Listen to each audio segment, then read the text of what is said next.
Hello, నేను మీ చంద్ర శ్రీనివాస్. ఈరోజు మన వీడియోలో పాతకాలం నాటి ఒక మంచి ట్రెడిషనల్ రెసిపీ అయితే చేసుకోబోతున్నాము. ఇది ప్రత్యేకంగా మెచ్యూర్ అయిన ఆడపిల్లల కోసం అస్సలు మిస్ అవ్వకుండా ఎండ్ వరకు చూడండి. దీనికోసం నేను ఇక్కడ ముందుగా రాగి పిండి తీసుకుంటున్నాను. ఇవి రాగులు తీసుకొని నానబెట్టి ఆరబెట్టి అలాగే మరపట్టించిన పిండి అనమాట. మనకి ఇంకా ఓపిక ఉంటే రాగులకి మొలకలు వచ్చాక పిండి పట్టించామంటే ఇంకా బలము. ఇప్పుడు పిండిని పక్కనుంచుకొని ఎండు కొబ్బరి తీసుకోవాలి. ఎండు కొబ్బరి ఇలా ఒక ముక్క తీసుకొని ఇలా తురిమి పెట్టుకోవాలి. కొబ్బరి ఇలాగా తురుముకున్నా బాగుంటుంది, లేదా చిన్న చిన్న ముక్కలుగా వేసుకున్నా కూడా బాగుంటుంది.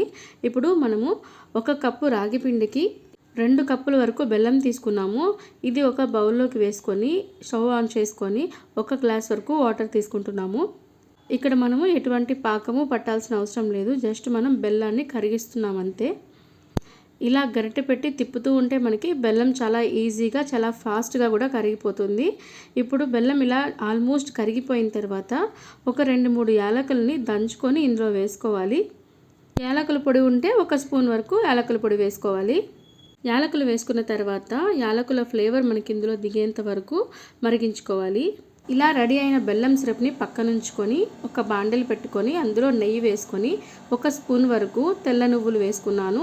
అలాగే మనం ముందుగా తురిమి పెట్టుకున్న ఎండు కొబ్బరి పొడి కూడా వేసేసుకొని ఈ నెయ్యిలో బాగా వేయించుకోవాలి. ఇలా నెయ్యిలో ఎండు కొబ్బరి నువ్వులు వేయించుకోవడం వల్ల మనకి చాలా టేస్టీగా ఉంటుంది ఈ రెసిపీ.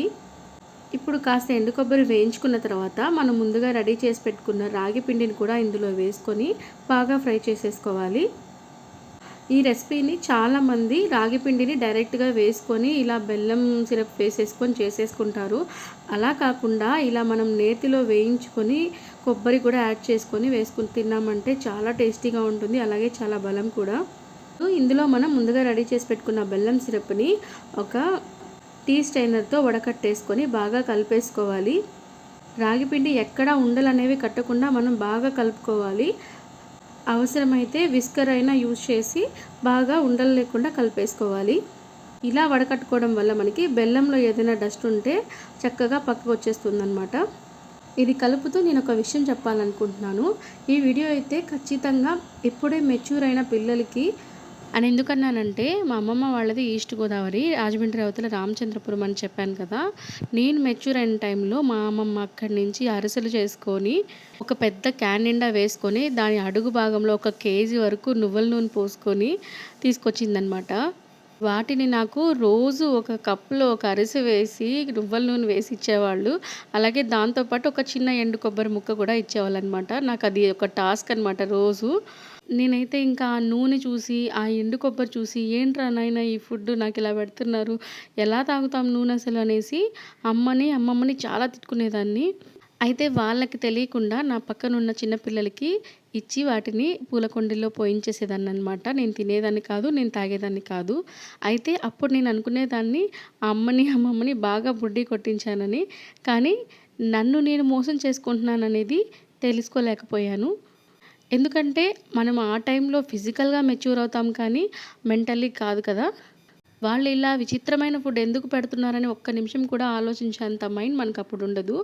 అయితే ఈ ఫుడ్లో ఉన్న ఎనర్జీ మనకి ఎందులోనూ రాదు.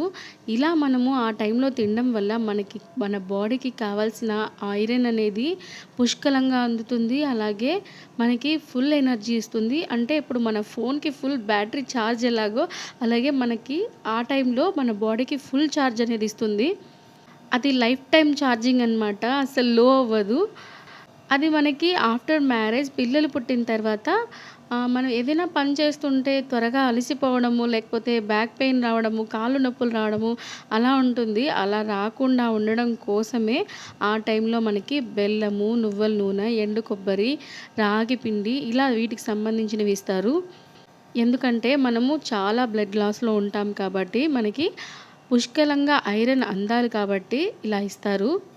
అది మనం అర్థం చేసుకోకుండా అస్సలు తినము, ఎందుకంటే టేస్ట్గా ఉండవు కాబట్టి. అందుకే ఆ ఇంగ్రీడియంట్స్ అన్నిటినీ కలిపి ఇలా ఒక రాగి తోపలాగా తయారు చేసుకొని తిన్నామంటే ఫ్యూచర్లో మనకి ఎవరి హెల్ప్ లేకుండా పరిగెత్తి పనులు చేసుకునేంత శక్తి మనకు వస్తుంది. కాబట్టి ఖచ్చితంగా అమ్మ వాళ్ళు ఇలా చేసి పెట్టినప్పుడు తినండి, అస్సలు మిస్ చేసుకోవద్దు ఇంత మంచి రెసిపీని. ఇంకా ఫైనల్గా ఈ వీడియో మీకు నచ్చినట్లయితే తప్పకుండా లైక్ చేయండి, అలాగే మన ఛానల్ని సబ్స్క్రైబ్ చేయండి. అప్పుడే ఇలాంటి మంచి మంచి వీడియోస్ అన్నీ మీ ముందుకు వచ్చేస్తాయి. Thanks for watching.